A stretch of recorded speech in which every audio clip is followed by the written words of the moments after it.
नमस्कार, तुम्ही पाहत आहात फॅक्ट मराठी, जिथे बातमी फक्त दाखवली जात नाही तर तपासली जाते.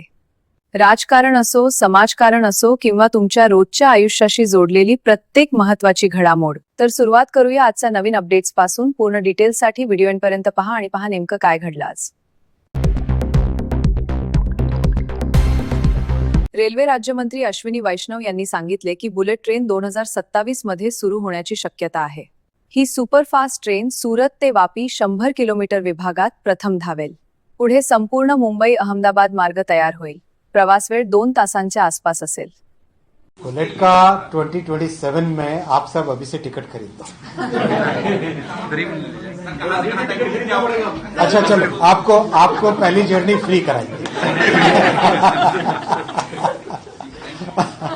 पहला सेक्शन है सूरत से बिलीमोरा ओपन होगा, उसके बाद में वापी से सूरत ओपन होगा, उसके बाद में वापी से अहमदाबाद ओपन होगा और उसके बाद में ठाणे से अहमदाबाद ओपन होगा, फिर मुंबई से अहमदाबाद होगा.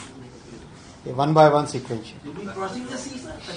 हाँ, अंडर बता सकते थे 2027 का अगस्त 2027, 15 अगस्त 2027.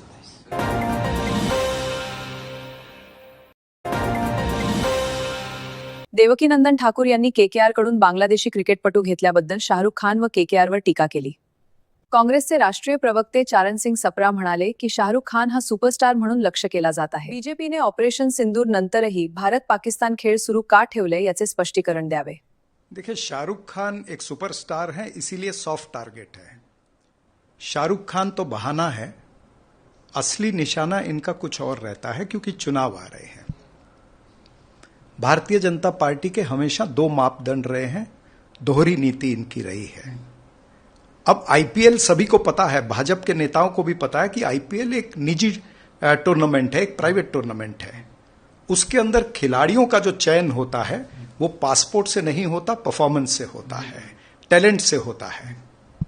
और भारतीय जनता पार्टी के नेता ये बताएं कि जब ऑपरेशन सिंदूर होने के बाद में हमारी टीम, जो भारत की टीम, वो पाकिस्तान की टीम के साथ क्यों खेली क्रिकेट, महिला क्रिकेट क्यों हुआ पाकिस्तान के साथ, हॉकी क्यों हुआ पाकिस्तान के साथ में. तो यानी ये दोहरे मापदंड क्यों. और अगर आपको रुकाना ही है तो फिर सरकार इसमें एक्शन लेना. सरकार कह दे कि भाई बांग्लादेश के किसी खिलाड़ी को नहीं लेना चाहिए निजी टूर्नामेंट में भी.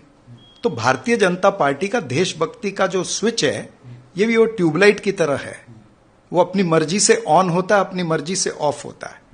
ये हिपोक्रेसी है, दोगली राजनीति है, दोहरापन.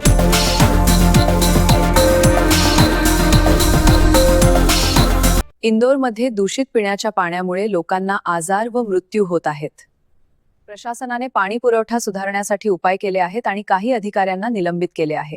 एएमएमचे असदुद्दीन ओवैसी यांनी टीका करताना म्हटले की सरकारचे लक्ष बुलडोजर आणि तोडकाम कारवायांकडे अधिक आहे. तो अब इन लोगों को खाली बुलडोजर की फिक्र है, खाली बुलडोजर से घर तोड़ना चाहते हैं. किसी मुसलमान पे इल्जाम लगा तो उसको लाकर पीटते और घर तोड़ देते. तो ये इनकी गवर्नमेंट ऐसे ही है कि ये लोग बेसिक एम्यूनिटीज जो है, जिसको इंसान को जरूरत पड़ती है, साफ पीने का पानी मुहैया नहीं कर सकते ये लोग. तो ये तो मध्य प्रदेश सरकार की सरासर नाकामी है.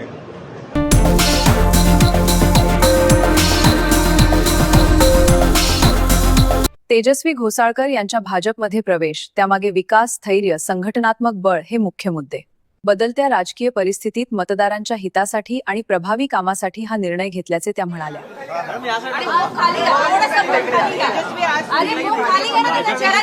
शिवसेनेमध्ये तुम्ही नगरसेविका राहिला आहे, याही वेळेला तुम्हाला संधी दिली जाऊ शकली असती किंवा देण्याची पक्षाची तयारी होती कदाचित. असं असताना तुम्ही भाजपमध्ये प्रवेश का केला?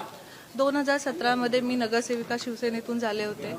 त्यानंतर समाजकारण करण्यासाठी ह्या अभिषेकनी मला या राजकारणात उतरवलं होतं आणि त्यांना हेल्प म्हणून मी समाजकारण करायला लागले.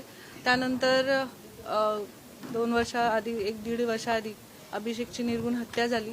त्यानंतर परत मी समाजकारण करायला सुरुवात केली. पण करताना प्रभागामध्ये जी विकासाची कामं अपुरी राहत होती आणि होत नव्हती. माझ्या लोकांची कामं होत नव्हती, त्यासाठी हा निर्णय घेतलेला आहे.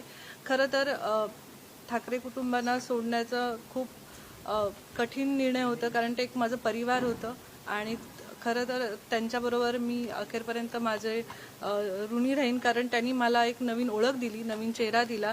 त्यामुळे त्यांना मी नाही विसरू शकत. राहतील, निष्ठा मी कायम राहीन, मात्र काही कठीण काळाने तुम्ही निर्णय घ्या, आता देखील तुम्ही बोलाल. त्यानंतर हायकोर्टमध्ये जी केस चालली, नंतर CBI मध्ये जी मंदगतीने केस चालू आहे, त्याचा अजूनही फैसला झालेला नाही आहे. त्यामुळे मी जेव्हा देवेंद्र फडणवीस साहेबांना भेटली, हे आमचे बोलणं झालं की लवकरात लवकर CBIला सांगून ते निर्णय घेतले जाईल आणि जी केसचा निकाल आहे ते निकाल न्याय मिळवून देण्यासाठीच तुम्ही भाजपमध्ये आलात का? हो, न्याय मिळवण्यासाठी पण आलेली आहे आणि विकासाची कामं लवकरात लवकर होतील आणि मला पूर्ण संधी मिळेल की विकासाची कामं करण्याची.